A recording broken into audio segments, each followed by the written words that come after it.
Ito po yung aking kangkong. Ayan. Mga kangkong lahat yan. Kangkong. At kakaroon na naman siya ng flower. Yan. Ampalaya. Ito, kinain na ng insekto sa ilalim yan.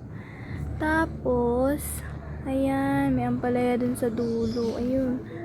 Yun, tas ito. Ayan. Tapos, mga okra. Ayan. Aking mga okras. Okra. Dun sa dulo may okra din dun. Ayun. Ayun. Tapos, ito mga kamatis. Ang laki na nila. Pwede nang ma-harvest.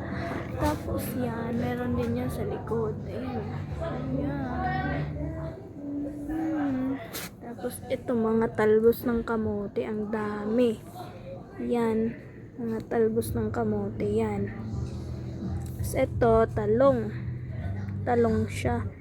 Eggplant. Yung condor. Ano eh? Condor? Basta mahaba siyang bar yan. Tapos ito. Sibuyas. Onion. Ito. Ginger. Luya. Tapos ito alugbati. Leafy greens ulit. Pwede siya sa mga sabaw.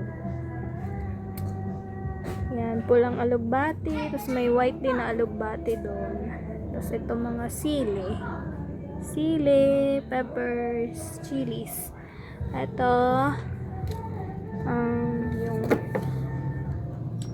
Yung marigolds flower. Rapid na siya magkaroon ng flower. Ayan o.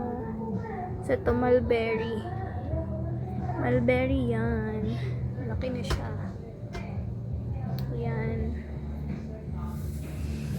Diba? So, ayan din mga kangkong. Water spinach. Like this. Yan. Yun lang.